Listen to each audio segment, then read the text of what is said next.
Thank you very much. Now, there's not enough room for these. I do need this because it's my clock. Thank you very much for inviting me here to speak today. What I would like to do in my 15 minutes is take you through some of the key findings of the new climate economy on which I helped steer the economics. And also, if I have time at the end, and I will run out of time, so I won't be able to go through all my slides, but I want to say something about the competitiveness impact of the application of climate policies in a country or region where climate policies move ahead of the game relative to competitors. What does this do to those industries that are energy and climate sensitive? And I think that's important in the context of Hungary's position when it comes to EU and other domestic climate policies. So the main findings of the Commission, and I think the main overarching conclusion of the new climate economy was to try, well, the aim actually was to try and move the discussion away from rather peripheral existential environmental concerns to do with future generations onto much more direct and immediate economic and commercial concerns. What does acting to reduce carbon emissions and in general make the economy more resource efficient mean for economic growth and for the ability to take advantage of economic opportunities in that transition? And this is all about managing a transition to resource-efficient growth. And the main conclusions you see here, we've spoken about some of them already. First of all, perhaps the key conclusion was to point out that we don't need to see environmental and climate mitigation policies as in some way conflicting with economic growth. The two can and should be brought together. We also showed that even though sometimes at the national and international or multilateral level it may feel as if we're not moving forward in terms of ambitious policies, especially since the 2008 financial crisis and economic crisis, in fact there has been a lot of movement, in particular at the regional, local, city and business level. We've seen cities across the world, not just the usual suspects in Scandinavia and in Germany, but we've also seen cities in Asia, Seoul, New York, LA, Curitiba, Bogota, cities across the world applying various kinds of ambitious climate and energy targets and implementing and deploying climate and other planning policies to reduce emissions, to improve resource efficiency. Primarily because they see it as a way to become more commercially successful and resilient. I'm going to talk about the infrastructure cost associated with making this transition in a minute, so I won't go through that. But the other two conclusions to come out of the new climate economy report were that there are many static benefits that can be accrued, and I'll take you through one or two of those. So actions to make your economy greener, more resource efficient, less polluting in terms of emissions tends to also have other benefits in terms of reducing pollution costs, congestion, road deaths, energy security, more efficient water use, and so on, as well as the ability to instigate structural reform, fiscal reform, all of which can actually not only reduce the cost of action, but can end up being net beneficial impacts to the economy. And then finally, there's the dynamic element, which says if you don't start to move quickly in managing the transition to a resource-efficient, low-carbon economy, it will actually be more expensive to do so later as you lock in to carbon and other resource-intensive infrastructure that's expensive to replace and retrofit later on. So let's start with how much this is going to cost in terms of infrastructural investment. It's important here to be absolutely clear. This is not an economic cost. This is the cost of the investment required to do what we need to do. That investment, we argue, will generate returns, okay? So this is, it's like any other investment. It's an upfront cost, but it's not the net cost because, as you would hope with any investment, it will generate returns. And this doesn't talk about the returns. So what are we talking about in terms of a global transition to green infrastructure? Well, it is estimated by the OECD and others that the total infrastructural investment cost over the next 15 years, from 2015 to 2030, is going to be of the order of $90 trillion. This is everything: transport, energy, communications, water, and so on. In order to be resource efficient and low carbon, you would need to add something like another 9 trillion to improve energy efficiency of buildings, of industry, of transport. Another 5 billion would go into energy generation, renewable energy generation. But as a result of those two investments, you would expect two things. You would expect operating costs to fall, and also capex costs from fossil fuel infrastructure that you're displacing and replacing to fall. So you get these net effects, reduced electricity transmission and reduced capex from compact cities added as well, which tend to reduce the total investment cost. So we're talking here about capex actually, not operating costs. But these net effects of displaced investment that is no longer required in this world means that the total additional investment is of the order of about 4 trillion added to the 89 trillion. In other words, it's an increase in the investment cost, but it's not an overwhelming increase in the investment cost, and it's one that yields substantial returns. I've mentioned already some of the co-benefits. Let's just pick one because I think it is its impact is so important. This is a study by Kirk Hamilton and others at the World Bank, based on WHO numbers, and it shows that purely as a result of reduced particulate pollution and its impact on health and lives, the cost to GDP of undertaking low carbon investment can be as high as removing some of these huge impacts. The first bar is China, and it shows that in China the costs of health and pollution-related impacts is higher than 10% of GDP. It's double digits. It swamps the cost of trying to transform China's economy to become low carbon and resource efficient. In Russia, it's about 8%.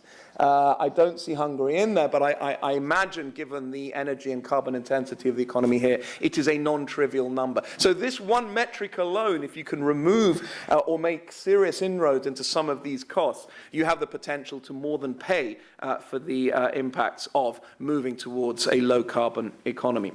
And what the new climate economy found was that, in fact, we could actually get between 50 and 90% of the way towards meeting our carbon targets at a global level, consistent with a 50% chance of a 2-degree temperature rise. A little bit of background on how these dynamics work. You probably know this, but it's not the flow of emissions that changes the climate, it's the stock of these gases. They sit around in the atmosphere for 10, 15, hundreds of years, depending on the gas. What corresponds to economic activity is the annual flow. So think of a reservoir or a bath tap. When you've got the tap on, the level goes up, and therefore the ultimate stabilization level will go up, and therefore the temperature of the climate will tend to go up. We need to not only stop increasing the rate at which the tap is going up, we need to bring it down to close to zero, which is the rate at which the Earth can absorb these greenhouse gases, in order to stabilize the level of the reservoir. What does that mean? Well, we're currently emitting, this is the flow, the tap, about close to 50 gigatons of greenhouse gases each year. If we carry on as we are, that rate of emission, so the tap will be turned on more fully, will be close to 70 by 2030. In order to meet a 2-degree target, we not only need to peak our emissions, we need to bring them down to the range to around 40 to 42 gigatons of CO2 equivalent by 2030. So that's quite ambitious. What the new climate economy showed was that actually through a number of emissions reductions across a number of sectors which are economically beneficial or at least zero cost, we can get close to meeting that target. More efficient, resource efficient, less sprawling cities, better land use, better water management, better land management. We talked already about lower operating costs in energy as a result of investment in energy efficiency and renewables. Some other gases outside carbon which can be reduced quite quickly, and then changes in the industrial and manufacturing base. If you implement those policies effectively, that if is very important, and I'll come back to it, then you can actually meet your climate targets without any, potentially any substantial economic cost, and possibly with substantial benefits. Why? Well, partly because the dynamic story is very important. We've seen renewable energy costs falling very fast. Solar PV costs have fallen 5-fold in as many years, in 5 years. Part of the reason for that is because, of course, as you learn from experience in developing and deploying these technologies, their costs come down very fast. China has been investing in renewable energy and energy efficiency at quite a substantial level, not because of concerns about the environment, but because it sees this as the most important next leg in its economic development. In China's 12th five-year plan, the government outlined 7 magic industries, 3 of which were green: renewable energy, energy efficiency, and electric vehicles. In fact, there's a 4th, which is networked ICT. If you're going to implement smart grids, smart buildings, smart cities, you need that as well. China sees this as the big commercial opportunity for the 21st century. It also understands that China's economy won't be able to grow if it's reliant extensively on resources and energy in the way that we were able to grow in our industrial revolutions. So these dynamics make a very big difference. We've seen substantial increases in the productivity of, for example, wind turbines, as is illustrated here by their size. Same land area, substantially more power generated out of each wind turbine. And the point I want to make here on the dynamics is that the costs of going green in 2030 and 2050 are not something that economists or technologists can say, well, let's assume that we have this and that technology, because we don't actually know what technologies we're going to have in the far distant future. What we do know, however, is because knowledge builds on knowledge, because networks build on networks, behaviors change because of networks and because of technological innovation. What we do know is that the kinds of paths we design in designing our cities and supporting technologies in trying to implement policies will determine whether the world we live in 2050 is cost effectively resource efficient or polluting and having to be quickly transformed into being less polluting and more efficient, which of course will be much more costly. So we can design our futures. And actually, I would argue, and indeed I have argued in a paper with Philippe Aghion and others, that actually it's much wiser to try and design the future to set in course those kinds of paths that bring about a clean transformation, cost effectively managing that transition, taking advantage of the opportunities of falling technology costs, than to delay, to send mixed policy signals, and to do it all too late and in a hurry and miss some of those opportunities. A quick word on competitiveness, because it really matters. Competitiveness is a very fuzzy term. It's an abused term. I think you can split the term competitiveness into 2. One is whole economy competitiveness. Now that takes many dimensional forms and requires all sorts of structural changes within the economy. A competitive economy is usually one that's productive. It's usually one that grows quickly. It's usually one that delivers outcomes to its citizens. That doesn't mean that you don't see change within that economy. Some sectors will decline, some sectors will thrive. In fact, most successful competitive economies are the ones that are flexible enough to allow declining sectors to be eliminated and move resources into new, faster growing, more productive sectors.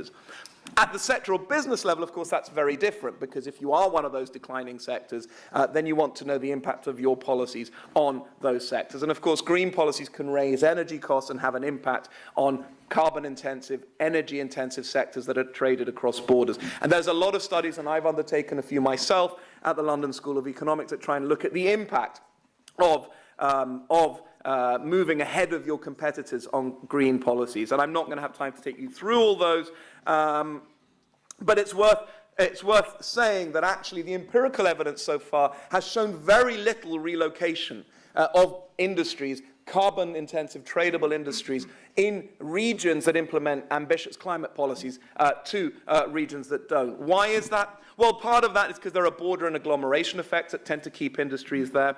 Part of that, of course, is because you have to think ahead. Businesses don't just have to look at the differential between policies in the EU versus Malaysia and China. They also have to think, will Malaysia and China implement policies in the next 10, 20, 30 years, whatever the capital lifetime is of my plant? And it's only if we expect those differentials to persist that we would actually want to relocate or even see capacity shift to those countries. So expectations matter. Also, a lot of other things matter. We produce steel in Germany, even though labor costs are 10 times higher than Indonesia. Why? Because it's not just labor costs, which is a much bigger cost in steel production than energy, that matters. It's actually other things. It's closeness to skilled labor, access to markets, raw materials, technologies, fiscal and political environments, and so on.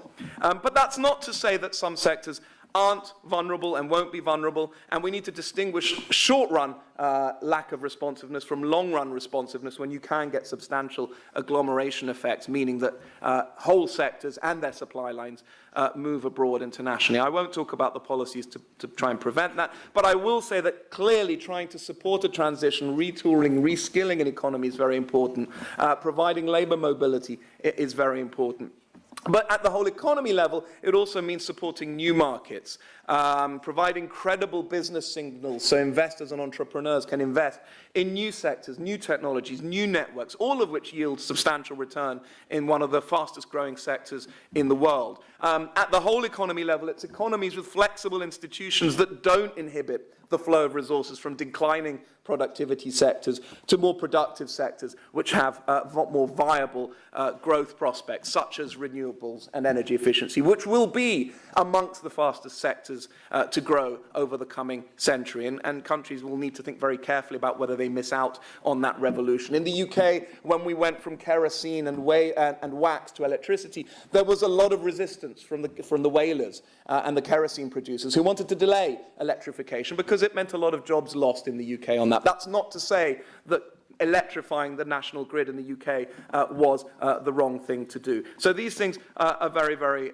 important. In the US, we've seen car makers lobby themselves to death to some extent by pushing for lower gas prices. What happened? Well, that meant that American vehicles were less efficient, they were bigger, they were heavier, and the world wanted to buy Japanese and German ones when petrol prices went up, and we know what happened to the American car industry. So what may look like it's in the short-term interests of a sector in resisting an inevitable change could end up being very damaging, not just to the economy as a whole, but actually to that sector. These are the policy recommendations. I don't have time to read through them. You're welcome to take the presentation away, but I think the overwhelming conclusion that came out of not just the New Climate Economy report, but a lot of the economic analysis that we undertake is that early action through credible policy is essential. Delaying just means greater costs. If you don't manage a transition with your eyes open, you'll have to do so in a hurry later. As I say, having to retrofit and replace existing infrastructure which you've locked into, which is carbon intensive, is going to be much more expensive than working with the depreciation cycle and replacing redundant equipment. That means political leadership is required in order to push this change. The problem with the political economy, and this is where the New Climate Economy left off, the New Climate Economy talked about this kind of fantastic sort of ideal sort of future that we could have with immediate co-benefits, with immediate payouts within 5 to 10 years, within the period that politicians care about. And yet we're not undertaking we're not really availing ourselves of these fantastic opportunities. Why? Well, there are very obvious political economy reasons for that. Whenever you undertake change, whether it's labour market reform or world trade, there will be sectors that will lose, and those sectors know exactly who they are, and they know exactly how much they're going to lose, and they know exactly which politicians' ears to bend in order to prevent that change. The beneficiaries from these kinds of changes, and that includes moving to a resource-efficient, low-carbon economy, are everybody. They're all of us, and they're potential new businesses, new sectors, which are just that, potential. They don't exist yet, so they don't lobby as hard as the existing incumbents. So very often change that is in the social interest is prevented because of the political economy, which tends to disproportionately favour existing incumbents. And the more successful economies, as I say, are the ones where there is leadership shown and there is institutional flexibility to help support that change rather than resist it. Because I think ultimately when we look at this, the barriers to achieving a sustainable, fast-growing, innovative economy are not technological, they're not economic, they are cultural, they are political, and they are institutional. And I think that's where we need to pick up the baton from the New Climate Economy. Thank you very much.